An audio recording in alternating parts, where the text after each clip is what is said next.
Mohon izin mas. Yuk ngadap ke sini sekarang. Ruku. Baik, bangkit. Bebas, yang sering dilakukan. Bacaannya apa? Ya. Tahan. Sami Allahu liman hamidah. Tahan dulu tangannya di atas tadi. Mas Ali, silakan. Di ruku. Ya. Bangkit. Sami Allah. Gimana? Tahan. Lihat sini. Ini ada yang di sini. Ini ada yang di sini. Ya, ini bagian pertama, tangannya di sini. Bagian kedua, tangannya di sini. Sudah kelihatan bedanya?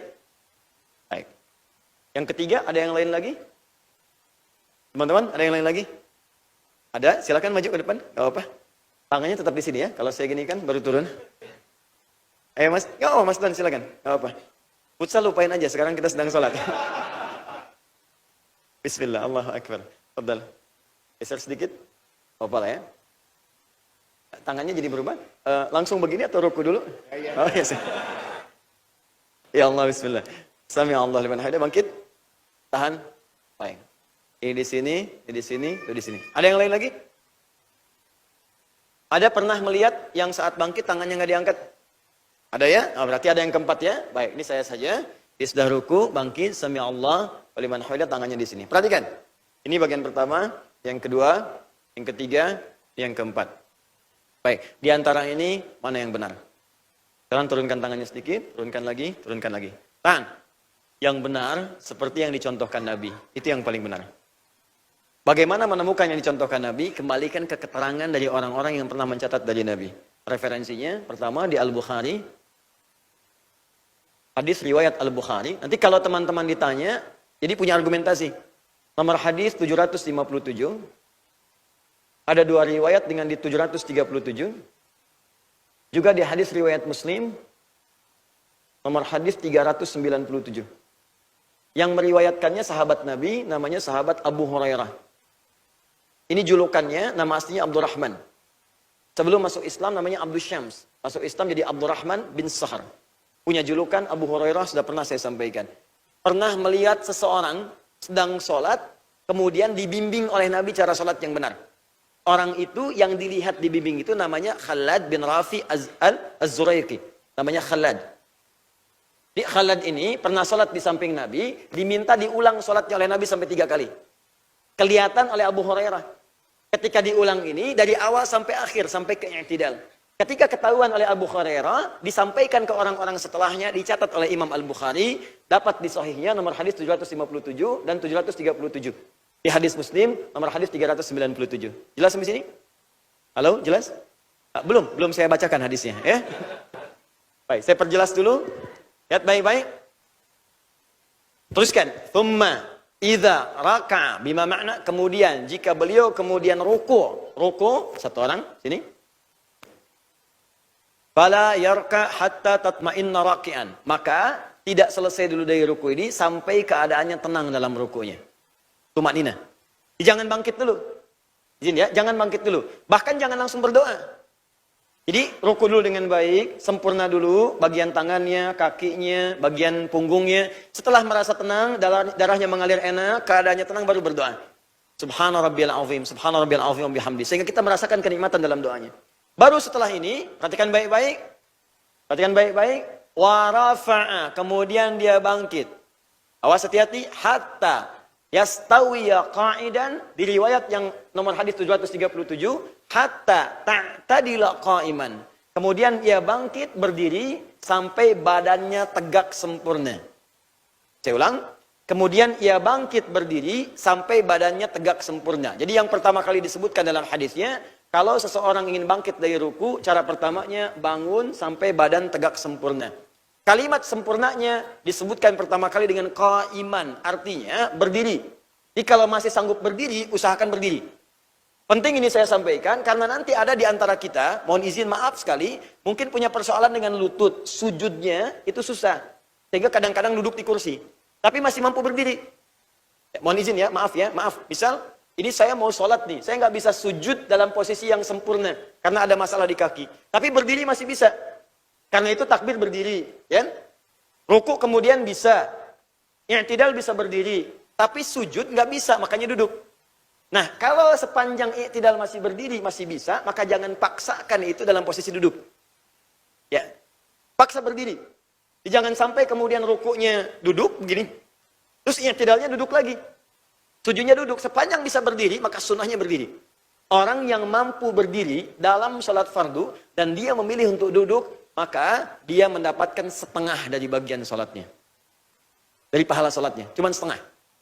Ingat ya, setengah. Itu pun dengan catatan ada kesulitan dalam dia kemudian dalam berdirinya, tapi masih mampu berdiri. Ya sepanjang misalnya, mohon maaf, sholat isya bisa berdiri, cuman karena bacaan panjang dia memilih duduk misalnya. Ya maka dapat setengah pahalanya. Kalau sengaja memilih duduk padahal mampu berdiri, maka sholatnya dianggap tidak sah. Dalam sholat fardu, ya dalam sholat fardu. Dalam sholat sunnah boleh, Anda bisa berdiri tapi pengen duduk, itu boleh, pahalanya setengah. Paham ya? Tapi kalau sama sekali nggak bisa berdiri, kemudian Anda duduk, pahalanya sama senilai dengan orang berdiri. Tanpa dikurangi sedikit pun. Paham sampai sini? Jadi yang pertama, alhamdulillah. I'tidal dilakukan dalam keadaan apa? Berdiri. Hatta tastawiya qa'iman, sampai kamu tegak berdiri sempurna. Perhatikan, masih ingat bahasan kita di awal sholat? Tidak pernah disebutkan kata qa'im, aqimu, yuqimun, kecuali berdiri sempurna. Bagaimana cara berdiri sempurna? Menghadap ke depan. Badan tegak, lebar kaki selebar dengan bahu. Jelas? Badan tegak, kaki selebar dengan bahu, tidak terlampau lebar begini, tidak terlampau rapat begini, selebar dengan bahu sehingga ada keseimbangan. Belum selesai, fokus, baik-baik, lihat. Mas, yang kedua, berdiri lagi. Lihat sini. Sekarang ngadap ke saya ke sini. Berdiri sempurna. Nah, lihat ya. Ini nanti ada kuda-kuda. Ada berdiri bagian dalam sholat. Kita akan lihat ya. Ada kuda-kuda berdiri, ada bagian berdiri dalam sholat. Lihat sini. Untuk i'tidal, itu beda dengan berdiri biasa. Kata Nabi, setiap orang sholat dalam i'tidal, kembalikan hadisnya, tambah lagi. Al-Bukhari, nomor hadis 828. 828. Hatta ya'uda kullu faqarin makanah. Berdirilah dia tegak, tadi sudah.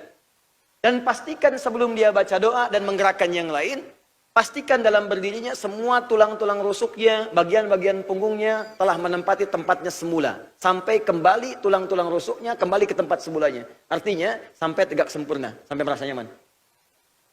Awas, hati-hati. Jadi jangan sampai begini. Maaf ya, maaf. Baru bangkit, sami'allahu liman hamidah. Baru di sini udah sujud. Dan ini belum baca doa. Ingat, belum baca doa. Hadis pertama mengatakan tegak dulu sempurna. Supaya yang tadi saat ruku di sini kan ada pergerakan. Ada darah yang beredar. Ini belum sempurna.